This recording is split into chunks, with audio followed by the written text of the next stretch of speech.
Kami po ay talagang humahanga sa katapangan nyo dahil kayo yung kauna-unahan talaga ng mga local government na tumaliwas sa mga gusto nilang mangyari patungkol dyan sa EDCA. Usapang EDCA, sinasabi nila na kaya siguro ito si Governor Manuel Mamba ay against sa EDCA dahil siya ay pro-China. At ito na nga, naglalabasan na nga itong balita na 4,000 mga Chinese students daw yung nandiyan sa inyong probinsya. At yan na nga, lumalabas din yung mga balita na mukhang pinapayagan yung magpunta ang mga ito rito ng kahit na hindi naman sila nag-aaral, nag-iispiya lang daw. Ang gatekeeper naman po natin sa mga dayuhan ay ang immigration. Una-una po, hindi po ako pro-China. Ako ay pro-Cagayan. What is best for my province, doon po ako. Hindi po ako antay kahit kanino. No?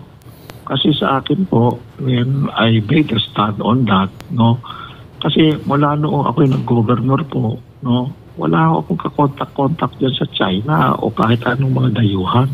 Pero nakikita ko kasi, the future is up north. North of Cagayan.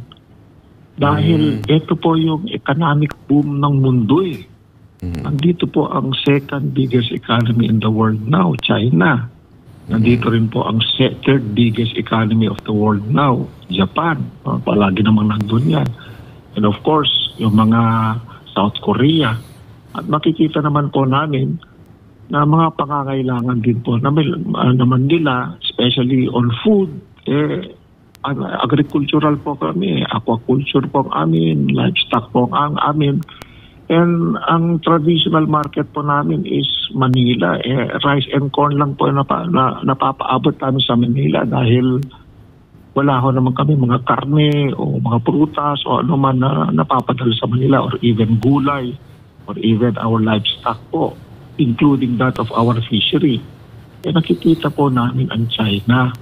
And with 1.4 billion pesos, 1.4 billion na tao, at the same time, no, yung biggest middle class na na-create in the last 20-30 years po. And they have so much money. Kaya nga po yun yung nakikita namin. And if we could make a dent dyan sa kaya nga po from the very start, let's look upward northward. Let us move northward. And we are preparing. Kaya nga po, ang una namin is to dredge the river, to open the port, at maibsan din ang aming flooding dito, and of course, an international airport.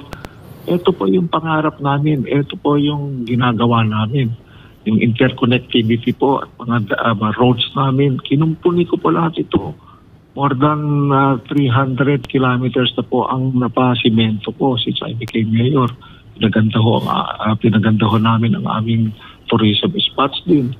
No, and of course, pinalakas po rin namin yung mga tao namin dito. Sinolve po namin ang insurgency problem dito. Kasi ang daming mga problema namin ng NPA dito. Wala na ho ngayon.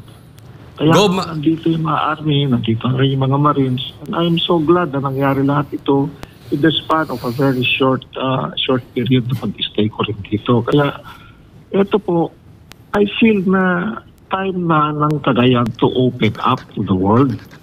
No, para na-prepare po natin kahit paano.